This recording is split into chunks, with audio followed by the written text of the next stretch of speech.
Hello and welcome. This is Cheryl. Thank you so much for joining me today. In this video, I'm sharing some Christmas card making techniques using the new Very Merry collection from Hero Arts.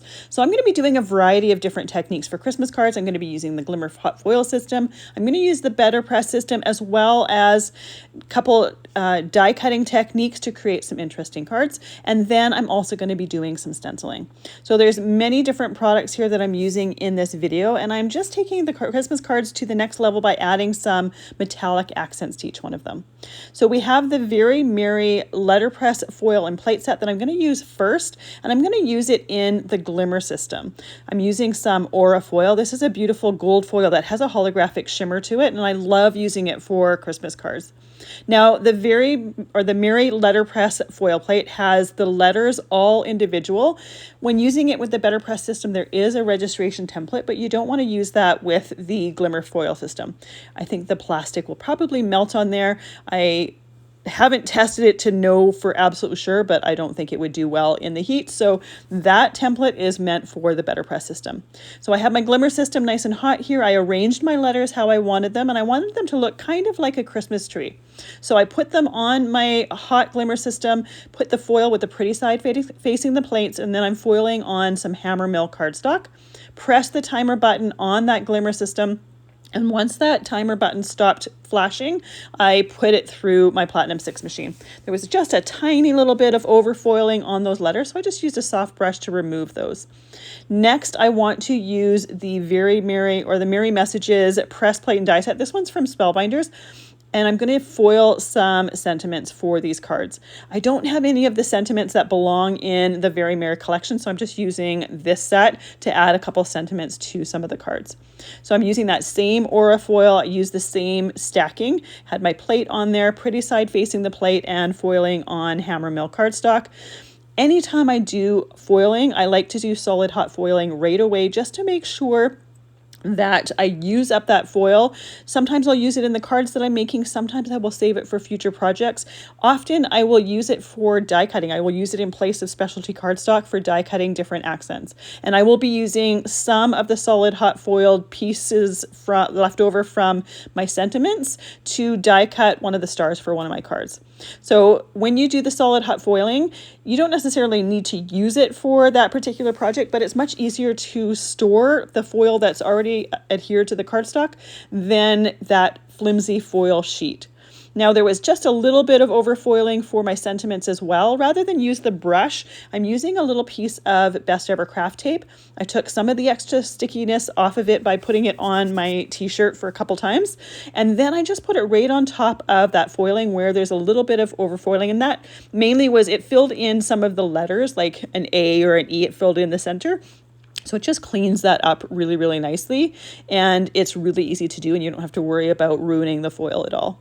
Once I've fixed that, I can use the coordinating die set, tape it in place with some Best Ever Craft tape, and then die cut those sentiments. And I'm going to die cut both the foiled sentiments as well as the negative foiled sentiments. I always love having both options because sometimes one will look better on the card or suit the card better than the other. So it's nice to have both of those options. And because I already have the sentiments negative foiled, I might as well die cut them right away so that I can pick and choose which one's going to look best for the cards that I'm creating. Once again, taping those in place to make sure that that die doesn't move while I'm die cutting it. When I'm die cutting solid hot foiled pieces though, I do make sure to be careful where I'm placing that tape because it does change the finish of that foil. And so I try to make sure that I have larger areas without any of that tape finish taken off in order to be able to die cut. Now, I was going to use this piece for my mat around my Merry foiled piece. I wasn't paying attention when I trimmed it and I accidentally trimmed the wrong side. So I was going to have that little V part from the star showing if I did that. Normally I don't go and foil just a solid piece of foil for a card, but I'd gone through my scrap drawer and I didn't find a piece that was large enough and suitable for using for a card. So I quickly foiled a piece and now we're ready to go. So I trimmed this down to 4 inches by 5¼ inches. My foiled piece here, I'm trimming it down to 5 inches by 3¾ inches. Now, when you're using the registration template with the BetterPress, it's a little bit easier to make sure that it is nice and centered. With foiling, it's not quite so easy. So when I was trimming it down, I tried to make sure that it was centered within the area that I wanted to have for the center of my card. I'm going to do a little bit of ink blending on that background, and the foil does resist that ink, so I'm going to be able to see that foil really nicely and just have a nice inked background. You could also use solid cardstock to foil on so that you don't have to do the ink blending, but I like the ink blending because you can have some areas that are lighter, some areas that are darker, and I think it looks a little bit more interesting. So I started off with Tumbled Glass, and then I went in with Broken China, working around the edges. And then the last color I'm going to be using is the Uncharted Mariner, just to really darken those edges. Now, I do like to trim my cardstock before doing this because it does get heavier around those edges, and I really like that look of it because I think it frames it in really, really nicely. So if you don't like that look, you can ink blend first and then cut your piece down later, and that will eliminate that.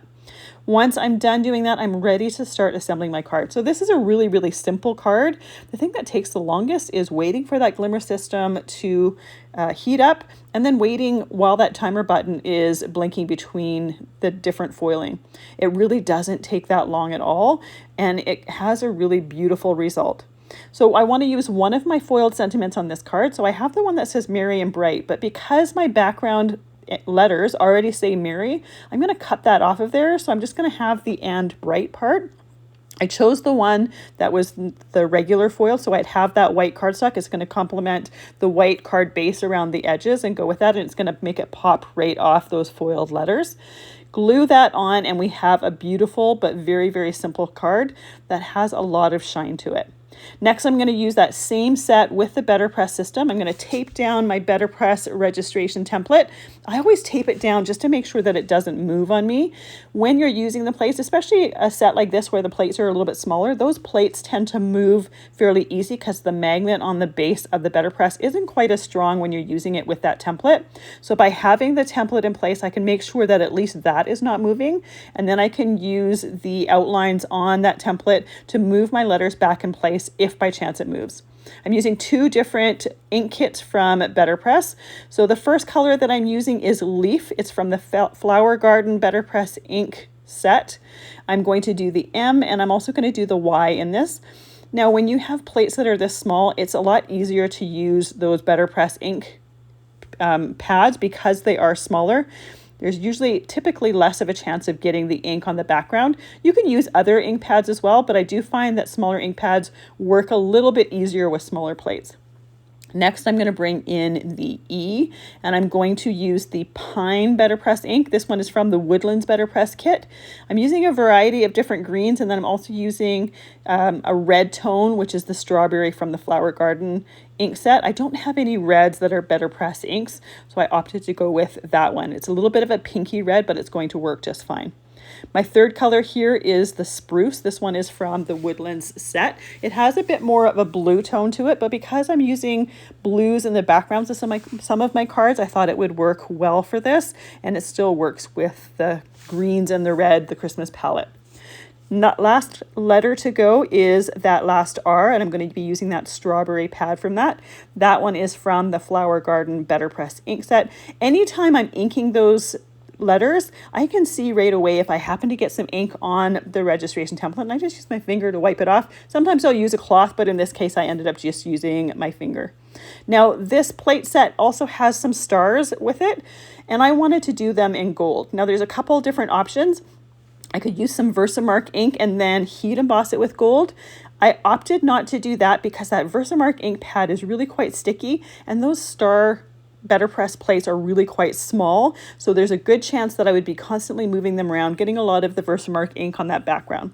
I wanted to use the Lisa Horton gold ink pad, and I have that larger ink pad there, but like I said before, larger pads make it a little bit more challenging for smaller plates without getting the ink all around, especially this one because it's a foam pad, not a felt pad.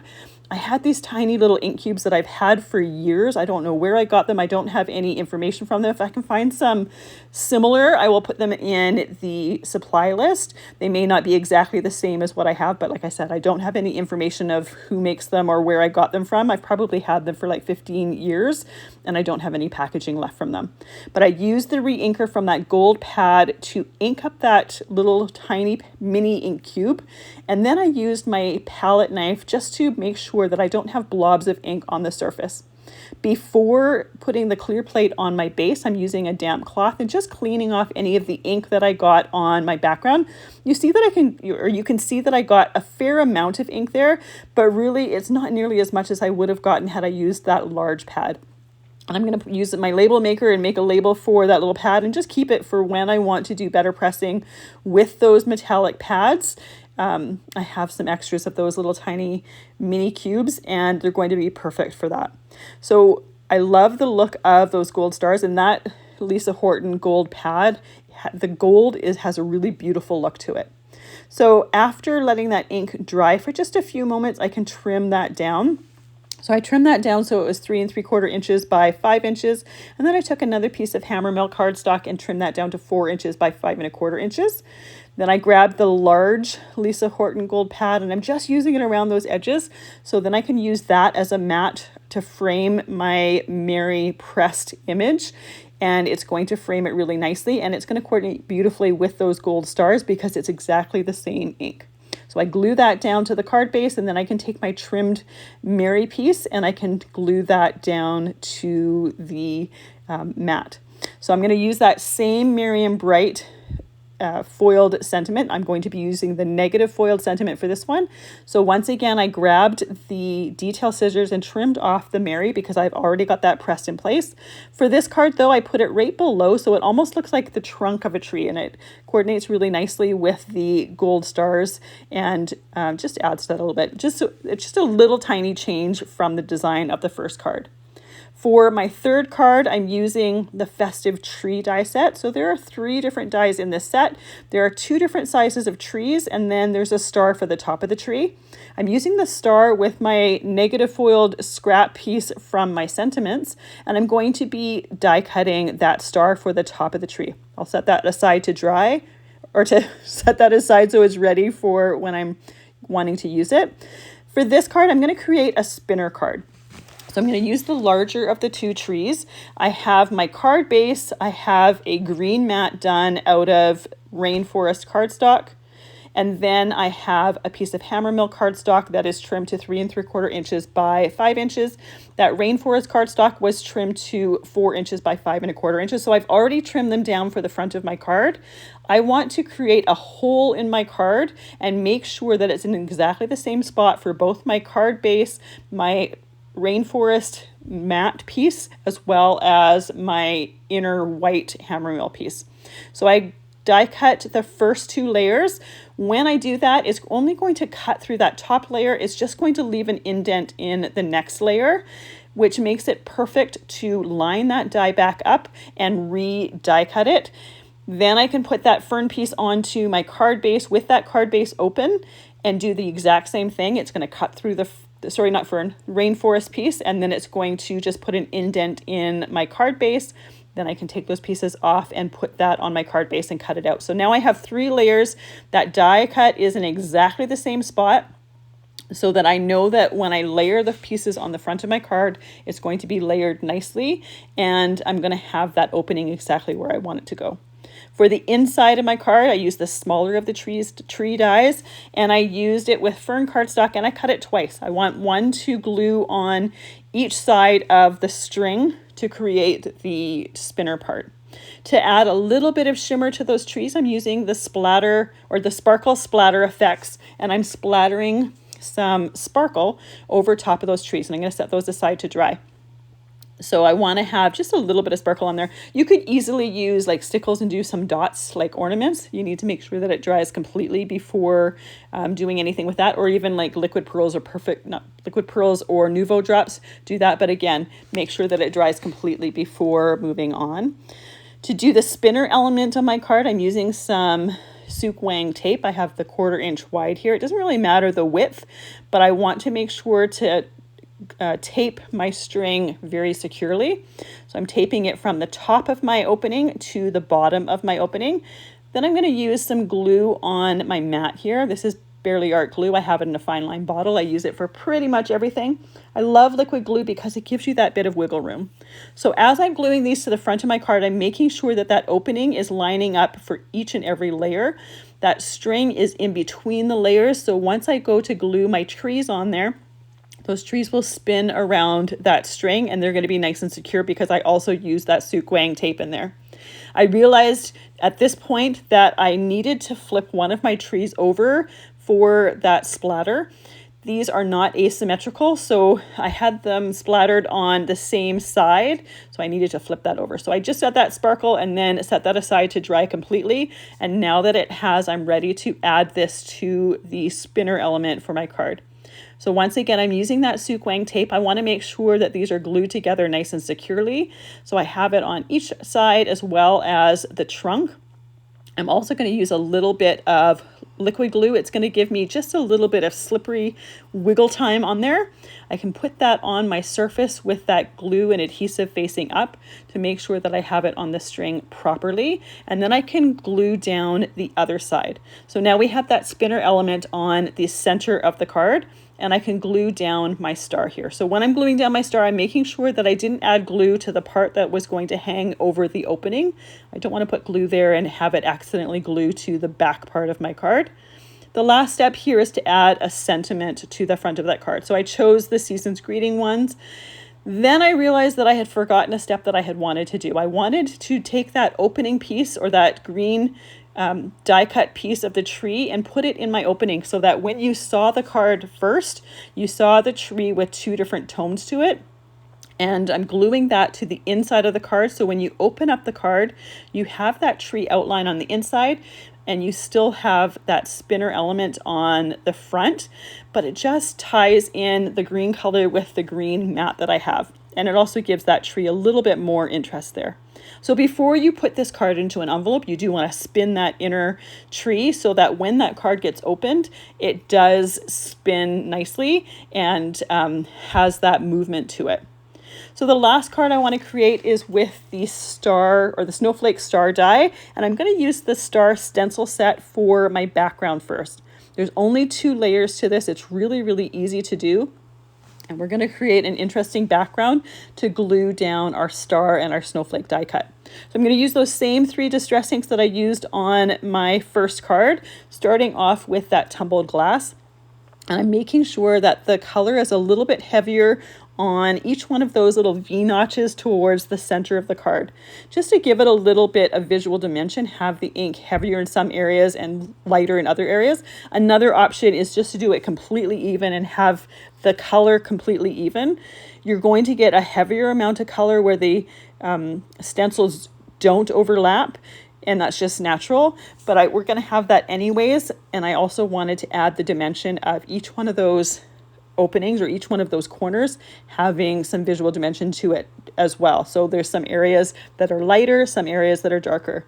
Typically I'll usually do the darker around the outside of the card. For this stenciling, I opted to do the darker towards the center of the card for something just a little bit different. So for my second layer, I'm going to do it fairly similar to that first layer. It's going to be a little bit harder to see the visual dimension because I have those areas that are not covered by the stencil that are going to be getting some extra ink to them. And that's just the look that this stencil gives. So it gives a really unique look to it. There is a coordinating stencil that goes with the Festive tree die set as well. I don't have that one. I'm not using that in the video, but if you like the look of this, there is one that coordinates with that as well. That may be your cup of tea. So I'm doing the same 3 colors on the second layer as I did on the first layer. I think this would also look really cool with some metallic layers as well. I opted to just go with the blues because they are they coordinate with the colors from the first card. So once I have that stenciling done, I just love the look and the dimension you get from that stencil. I wanted to add just a little bit of splatter from the Sparkle Splatter Effects. This is really nice and subtle. It's not something that you see it's not in your face, but when you tilt the card into the light, those little splatters really catch that light, and it really sparkles, and it's got some beautiful shimmer to it. So once I let that dry completely, I'm going to cut this down to 5 inches by 3 3/4 inches. What I end up doing is taking 1/4 inch off of each side so that it gets trimmed nice and evenly. And then I trim another piece of Hammermill cardstock to 4 inches by 5 1/4 inches. This one is going to be the matte. And I'm using the Lisa Horton silver ink pad to create the mat for this.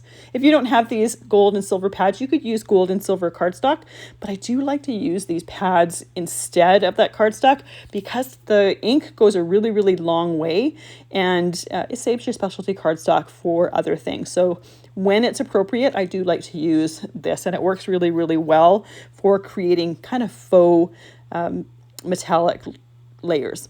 So after gluing down that mat, I can glue down my star stencil piece. Then I can glue down my die cuts. Now my die cuts are die cut from Antique White Treasured Cardstock. This star here is die cut out of the brushed one. You can't see it in the video, but it's got a really, really subtle silver shimmer to it. The glitter cardstock is what I used for my snowflake, and there is some silver glitter in that white glitter background, so it ties the different silver elements from this together with it. So I'm using that same Barely Art glue to add to the back of that snowflake. I'm going to center it inside the star, and then I'm going to put my acrylic block on there and let that dry completely.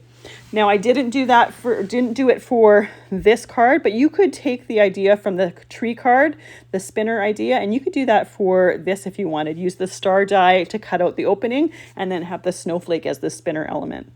Now the sentiments that I created were done with the aura foil, so they have gold to them. But with this card, a lot of the accents were silver. I didn't want to pull out my Glimmer system to create some silver sentiments because I really wanted the warm winter wishes. And I also wanted to add just a little bit more color to this card. So I did use the warm winter wishes sentiment from the set that I create, or from the sentiments that I created at the beginning with the aura foil. But to tie that in with the card, I'm using some aura gems. So they have a bit of a yellowy gold tone to them, but they also have a little bit of a blue shimmer when you tilt it sometimes. So it coordinates really, really nicely and adds just a little bit of extra color to this card here. So here's that final card. I used a larger gem in the center of the snowflake and then smaller ones toward the outside openings. I used my tool-in-one, just the piercer tool or the piercer end from that, in order to pierce into the adhesive behind the gems and then place them where I wanted them to go. And then we have our tree spinner card. Spinner cards are really easy to do, but they add a fun movement to your card that is often unexpected. That's one thing that I love about creating handmade cards is sometimes you'll do ones that are really, really simple, and sometimes you'll add just a little bit of extra interactive elements to them. And it's fun to have the choice which ones you want to do where. So there we have that tree spinner card. Then we have our BetterPress Merry and Bright card. This one was done in more of a traditional color palette with reds and greens. You could do it with whatever color palette you want, and I love that there's the option of doing it with the Glimmer system or doing it with the BetterPress system and getting different looks. Then we have our first one done with the Glimmer system using that aura foil for a really simple but really beautiful shine. Thank you so much for joining me today. I appreciate any time that you spend with me. I hope you have a fantastic day.